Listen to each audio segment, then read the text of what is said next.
मित्रांनो, जो आज आमदार केसरी मैदान झाला त्या मैदानाचे आयोजक नियोजक आपल्या समोर बसलेले आहेत. खूप छान असा मैदान घडवला. भूतोना भविष्य मला तरी नाही वाटत असं मैदान होईल. आज आयोजक आपल्या समोर आहेत. दादा नमस्कार. नमस्कार.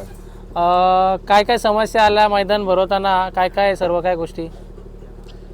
नमस्कार. सर्वप्रथम ज्या गाडा मालकांनी आम्हाला सहकार्य केलं त्या सर्व गाडा मालकांचं, आजच्या मैदानात ज्यांनी प्रवेश नोंदवला त्या सर्व गाडा मालकांचं मी मनापासून आभार व्यक्त करतो. त्यानंतर सूर्याच्या साक्षीने त्याची फायनल देखील झाली. आमदार केसरी कार्यसम्राट आमदार महेंद्र शेठ थोरवे यांच्या वाढदिवसानिमित्त भव्य दिव्य असं 3 फेऱ्यांचं ओपनचं मैदान होतं. गाड्यांचा प्रतिसाद कमी मिळाला, ठीक आहे, पण आमची देखील जिद्द होती का मैदान सक्सेस करणं. बरेच अडथळे तयार झाले, पण आम्हाला जी खंबीर साथ मिळाली ती नरेंद्र शेठ गोमारे असतील, नितीन शेठ बडेकर असतील, अजय शेठ जाधव असतील, या महेश शेठ ठाकरे असतील, या सुदामदादा पवाले असतील, यांनी आम्हाला जी मोलाचं सहकार्य केलं आणि त्या सहकार्याच्या जोरावरतीच आम्ही आजचा मैदान सक्सेस करू शकलो असं तरी मी मानते. त्यांचं देखील मी मनापासून प्रथमतः धन्यवाद व्यक्त करतो. थोडाफार 1-2 निकाल वगळता बाकी सर्व निकाल पारदर्शकपणे, सर्वच निकाल पारदर्शकपणे झाले, परंतु काही निकालाला आपले अखिल भारतीय बैलगाडी संघटना महाराष्ट्र राज्याचे सचिव पैलवान विलास पैलवान यांची मदत घ्यावी लागली. त्यांच्या निर्णयानंतर देखील निर्णय मान्य झाले आणि पुढील सेमी पळण्यासाठी गेल्या. त्यानंतर आमचे वरिष्ठ कमिटीचे सर्व सदस्य असतील, त्यामध्ये आमचे आधारस्तंभ म्हणता येईल आम्हाला त्यांना, अभिभाऊ पवार, विकास शेठ खानावकर, आप्पाशेठ गायकवाड असतील, सोनूशेठ भोपतराव असतील, पप्पूशेठ पाटील असतील, आकाशशेठ राऊत असतील, आपले अध्यक्ष संदीपबाई माळे असतील, त्यानंतर सर्व दोन्ही सचिव असतील आपले भूषण शेठ दुले, देवेश शेठ फडके, उपाध्यक्ष नंदराज शेठ मुंगाजी, त्यानंतर खजिनदार संजय जाधव आणि विशाल शेठ खानावकर असतील, सर्वच त्यांचं आम्हाला भरपूर सहकार्य असतं आणि त्यांच्या सहकार्याच्या जोरावरतीच आज मुंबईचं मैदान, सर्वात मोठं मुंबईचं मैदान सक्सेस करू शकलो. आमची ग्राउंड लेवलला आम्ही आमचं प्रयत्न होतं आणि ग्राउंड लेवलला आम्ही काम करून आजचं मैदान, पण आमच्या पाठीशी भरपूर साऱ्या ज्या पडद्या मागच्या ज्या हस्ती होत्या त्यांचं मी मनापासून आभार व्यक्त करतो. भविष्यात देखील जर कधी असं मैदान घ्यायचं झालं तर सर्वच आम्हाला सहकार्य करतील अशी अपेक्षा बाळगतो. मी देखील ना आज मुंबईच्या गाडा मालकाकडनं पण खूप सारी वावा करण्यात आली कर्जत कमिटीची, कारण का त्यांचं म्हणणं होतं का त्यांच्या मुलं आज कुठेतरी हे 3 फेऱ्याचं मैदान आपल्याला मुंबईमध्ये बघायला भेटतात. आज गाडा मालकांना पण आमच्यावरती ज्यांनी टीका केली, ज्यांनी आम्हाला ट्रोल केलं, त्यांनी तोंडात बोटे घालून आता झोपले असतील घरी आणि आज आम्ही मैदान सक्सेस करून दाखवलं. 2-4 दिवसामागे जी चर्चा, उलटसुलट चर्चा होती, मैदान आदल्या दिवशी रद्द होईल, पण त्यांना देखील आमचं सांगणं आहे, आम्ही जे ठरवतो ते आम्ही करतो आणि आम्ही जे ठरवत नाही ते आम्ही मुद्दामून करतो. त्यामुळे तुम्ही आम्हाला ट्रोल करत राहा आणि तुम्ही ट्रोल केल्यामुळे आम्हाला अधिक उत्साह येतो आणि त्या उत्साहाच्या जोरावरती आम्ही अशी मैदानं सक्सेस करतो जो का मुंबईमध्ये कधी नव्हे तो असा न भूतो न भविष्य असा मैदान झाला आणि त्या मैदानाचं साक्षीदार तुम्ही देखील आहात. सर्व यूट्यूबर लोकांनी देखील आम्हाला 7 समुद्र पलीकडे पोचवण्याची जो हे केला, त्यामुळं सर्व यूट्यूबरांचं देखील मी मनापासून आभार मानतो. आम्ही सर्व असू, आजच्या मितीला आम्ही 5च पांडव पकडा, त्याच्यामध्ये अर्जुन म्हणून आमच्यात नरेंद्र शेठांची ओळख असते आणि आम्ही 5 पांडव, आकाश शेठ असेल, सरदार शेठ असेल, नंदू शेठ असेल, गणेश शेठ चाड असेल आणि मी स्वतः असेल. नंदू शेठच्या मागे कलमची पूर्ण सेना आहे, आकाशच्या मागे उकरुलची सेना आहे, गणेशच्या मागे कोदिल्याची सेना आहे, सरदारच्या मागे बार्डीची सेना आहे, पण प्रफुल्ल टांगेच्या मागे कोणच नाही. प्रफुल्ल टांगे फक्त एकटा आहे आणि जे घडवलं आहे, जे घडलं आहे ते सत्यात उतरवण्याचं काम तुम्ही म्हणजे जे माझ्याबरोबर जे राहतात त्यांना विचारा, काय सिच्युएशनमध्ये मैदान घडवलं आणि कसं घडवलं. हे आमचा मोठेपणा सांगत नाही, पण जे आमच्यावरती जे बोटं ठेवतात ना, त्यांना आमचं सांगणं आहे, तुम्ही भविष्यात एखाद्या टू व्हीलरचं मैदान आयोजित करा आणि ते सक्सेस करून दाखवा. आम्ही सक्सेसफुल ठरलो. मागच्याच वेळेस मी एका बाईटमध्ये सांगितलं होतं का जे आम्हाला कमेंट करतात, आम्हाला ट्रोल करतात, ते पैसे कमवण्यासाठी मैदाने घेतात. आज आम्ही 330 गाड्यांची नोंद झाली होती. 100 पावत्या आम्ही अशाच कोरम पूर्ण करण्यासाठी टाकल्या होत्या आणि 330 पावत्यांच्या मध्ये आम्ही हा मैदान घडवला आहे. जो आम्हाला योगदान लाभला, ज्यांनी आम्हाला सहकार्य केलं, त्यांचं मी सुरुवातीलाच मनापासून आभार मानलेत. पण जी आमची मेहनत लागले आणि जे आमचा स्वतःचा जो खर्च झाला आहे तो आम्ही सांगू शकत नाही. केला आम्हाला खुजली होती, आम्ही खाजवली आणि आम्ही सक्सेस झालो. टीका करणारा हाच माझा उत्तर असणार आहे. कुठेतरी मायनसमध्ये जाऊन मैदान पूर्ण केलं. 100% हे सांगण्याची गरज नाही आहे. आम्हाला खाज होती आणि खुजली होती, ती आम्ही खाजवली आणि मैदान सक्सेस केला. आणि ज्यांनी आमच्यावरती बोटं ठेवले त्यांना आम्ही उत्तर दिलं. मित्रांनो, आज जो 1 नंबरचा बक्षीस होता, दादांनी पण खूप प्रयत्न केला. आताच देखील मी आकाश दादाचं पण म्हणणं ऐकलं का बा आम्ही केरलावरनं थार मागण्याचा प्रयत्न केलेला. हा, मग मिलिंद शेठ पाटील यांनी आम्हाला, जेव्हा सरदारने मिलिंद शेठ पाटील यांच्याशी कॉन्टॅक्ट केला, तेव्हा आकाश शेठ आणि मिलिंद शेठ यांनी आमच्यासाठी थार उपलब्ध करून देण्यासाठी भरपूर सारा प्रयत्न केला.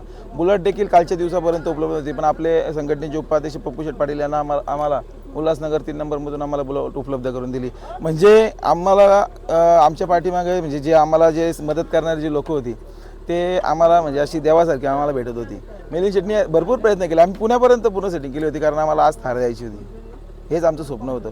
ठीक आहे, ज्यांनी 1 नंबर केला त्यांच्याशी आमची प्राथमिक चर्चा देखील झाली. आकाश शेठने देखील आमचं म्हणणं ऐकून जे आमच्यावरती जे आलं होतं का बाबा कुठेतरी आमच्यावरती नामुष्कापणा आला असता, पण आकाश शेठनी मोठं मन करून आकाश शेठने आम्हाला सांगितलं बाबा ठीक आहे, जसं काय असेल ते मी ॲडजस्ट करील आणि तुम्हाला सहकार्य करेल. आकाश शेठचं देखील मी मनापासून धन्यवाद मानतो.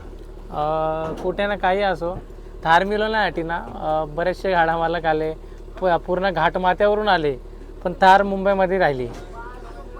घाट मुंबईमध्ये राहिले याचा सर्वात मोठा अभिमान आम्हाला आहे. ठीक आहे, घाटावरती भरपूर सारी मैदानं होत असतात, मोठमोठी मैदानं होत असतात, तिकडे आपला मुंबईतला गाडा मालक क्वचितच जात असतो. पण आज जे दोन्ही गाडा मालक आहेत, मग उसाटण्याचा रायबा असेल आणि आकाश शेटराव त्यांचा शंभू असेल, आज गर्व आहे आपल्याला का मुंबईचे गाडा मालक, मुंबईचे बैल जे आहेत ते देखील 1 नंबर करू शकतात. म्हणजे ज्यांच्यावरती खात्री होती, जे खात्रीशीर प्रेक्षकांच्या ज्या मनात ज्या गाड्या होत्या त्या कुठेतरी असफल ठरल्या आणि मधूनच आकाश शेटराव यांनी नंबर केला. कुठे न म्हणजे असं वाटलं, कारण मी सेमीला ते हर्षद काय नाव रे हर्षदचं, हर्षद दलवी, सेमी पास झाल्यानंतर हर्षद शेठ दलवीला मी तर स्टेजवरती सांगितलं होता, बोला दादा तुला जर फार लागली तर तू आम्हाला ॲडजस्ट करशील ना. तो म्हणतो लागू दे खरं, 100% ॲडजस्ट करणार. आणि आकाश शेठनी तो आमचा शब्द राखला आणि आमची नामुष्क कुठेतरी आमची इज्जत राखली. सांगायचं म्हणजे का मला कळून चुकलं होतं सेमीला का आकाश शेट राव त्यांचा शंभू आणि रायबा नंबर करू शकतो. मी बोललो तुम्ही आमच्याकडून कॅश घ्याल का, परत आम्ही शोरूमला जाणार, बाकीच्या सगळ्या गोष्टी. तो बोलतो तू टेन्शन घेऊ नको, जे काय होईल ते आकाश शेट तुम्हाला सहकार्य करतील. आणि आज आमची इज्जत राखली. आम्ही देखील त्यांना कॅश स्वरूपात बक्षीस देणारच आहोत. ठीक आहे, सर्व गाडा मालकांनी देखील चांगल्या प्रकारे आम्हाला सहकार्य केलं. जे थोडाफार मैदान असतो, एवढा मोठा मैदान म्हटल्यानंतर थोडाफार निर्णयामध्ये थोडे फेरबदल असतात, कधी कठीण निर्णय घ्यावा लागतात. पण गाडा मालकांना देखील मी विनंती करतो का तुम्ही निर्णय मान्य करायला शिका. कारण जो मैदानात पैलवान उतरतो, एक जिंकणारा असतो. हा खेळ हा मातीचा खेळ आहे, त्याच्यामुळे एक जिंकणार एक हारणार असतो. त्याच्यामुळं जरा आयोजकांना देखील खूप कठीण परिस्थितीचा सामना करावा लागतो. आणि म्हणून गाडा मालकांनी असतो का तुम्ही जे आयोजक असतील, म्हणजे मुंबईतले असतील किंवा घाटावरचे असतील, एखादा निर्णय 19:15-20 असतो. जरा आयोजकांच्या बाकीच्या भावना लक्षात घेऊन मान्य करायला शिका आणि आयोजकांना सहकार्य करायचं. आजचा ना मैदानाला ना लाईव्हचा खूप चांगला असा साथ लाभली. आज 7X लाईव्हचे आणि खाली P3 लाईव्हवाले देखील आहेत. खूप चांगला असं लाईव्ह दोघांनी दाखवलं आणि मैदानाची शोभा. 3 फेऱ्याचा मैदान असलं तर 7X लाईव्ह कायम असतो. 24 मार्चला मी P3 लाईव्ह बुक केला होता आणि लोकांची बोंब होती का मैदान कॅन्सल होतं आहे. अरे मी म्हटलं मी एकदा मनावर घेतलं आहे, मी ठरवलं आहे. आकाश शेठला देखील माहिती असेल, आकाश शेठ सरदार असेल, गणेश असेल, माना टाकल्या होत्या अक्षरशः, पण धीरोदत्तपणा प्रफुल्ल टाणगेने केला आणि मैदान सक्सेस करून दाखवला. आज ना मैदानात बरेचसे रेकॉर्ड पण झालं. आज कुठेतरी सचिन शेटकर त्यांच्या 8 गाड्या सेमीला होत्या. सचिन शेट घरे त्यांचं जवळपास 8 चिठ्ठ्या होत्या आणि सर्वच गाड्या सेमीला बसल्या होत्या. ठीक आहे, आता ते 2 नंबरचे मानकरी झाले, ते देखील आनंदी आहेत, त्यांना देखील माझ्या शुभेच्छा असतील. सर्वच गाडा मालक जे 4 ते 7 नंबर केले त्यांना देखील शुभेच्छा असतील. प्रथम पहिले 3 पारदर्शी केलं असतील त्यांना देखील शुभेच्छा असतील. असंच भविष्यात जर आम्ही कधी घेतलं, आता आमची इच्छा नाही, इच्छा मिळली आमची मैदानं घ्यायची, पण जर झाली इच्छा तर आम्हाला सहकार्य करायला अशी अपेक्षा राहील. आज दादा देखील सोबत आहेत. दादा काय बोलला, तुमचा काय आज काय झालं गाडीचा, कसं काय? आज मित्रांनो या ठिकाणी पाहू शकतात लाईव्ह चॅनल दोन्ही ठिकाणी चालू होतं, 7X लाईव्ह आणि P3 लाईव्ह, आणि दोन्ही लाईव्हवरती ना 1 मिलियन व्ह्यूज क्रॉस झालेत. आज कुठं बघायला गेलो ना ते एवढे व्ह्यू लवकर पॉसिबल नव्हेत, आणि दोन्ही ठिकाणी लाईव्ह असून दोन्हीकडे 1 मिलियन झाले, आणि मुंबईमध्ये तरी पहिल्यांदा झाले असेल कुठेतरी. आणि कसं आहे, आता IPLचा सीझन आहे तरी देखील एवढे व्ह्यूज क्रॉस झाले. कसं आहे, बैलगाड्या क्षेत्राकडे सर्व तरुण वर्ग म्हणजे घरोघरात बैलगाडा शर्यत पोचला आज महाराष्ट्रामध्ये. संदेशचं जेवढं कौतुक करावं तेवढं कमी आहे, आणि P3 लाईव्हवाल्यांचं देखील कौतुक करावं तेवढं कमी आहे. का आजच्या मितीला तुम्हाला मी सांगतो का ज्यावेळेस P3 लाईव्ह संदेशनीच ठरवलं, तो माझा काही विषयच नव्हता. संदेशला मी सांगितलं असा असा विषय आहे बाबा, बघ आपल्याला मोठं मैदान आहे, जरा कुठे क्रिटिकल प्रॉब्लेम जर तयार झाले, तू आता सध्या याच वर्षी क्षेत्रात उतरलाय, तुझं फ्युचर ब्राईट आहे, तू भविष्यात तू 7 समुद्र पार करशील, पण नवीन असल्या कारणाने जरा तू शिकून घे. P3 लाईव्ह सध्या घाटावरती फॉर्ममध्ये. P3 लाईव्हवाल्यांनी देखील 7X लाईव्ह बरोबर एकत्र चॅनेलवरती लाईव्ह स्ट्रीमिंग सोडण्यासाठी तयारी दाखवली. आणि अशा कोण लाईव्ह स्ट्रीमिंग कोण देत नाही, पण आज एवढा मोठा चॅनल P3 लाईव्हचा मोठा चॅनल, आज संदेशसारख्या नवख्या चॅनेलवाल्याला आज एक आपल्याबरोबर कुठेतरी पुढे नेण्यासाठी म्हणजे बिझनेस पार्टनरशिपमध्ये घेतला. हे एवढं मोठं मन P3 लाईव्हने केलं, आणि आमच्या संदेशला देखील 1 मिलियन खूप आनंद, इथून आनंद झाला आहे. संदेशच्या चॅनेलला, नवीन चॅनेलला 1 मिलियन व्ह्यूज अजून मुंबईमध्ये झाले नाही. तुम्ही जर असं बोलत असाल तर खूप मनापासून आनंद आहे. संदेशचं फ्युचर ब्राईट आहे. संदेश देखील येणाऱ्या भविष्यात 7 समुद्रापात जाईल असे मी खात्रीशीर सांगू शकतो.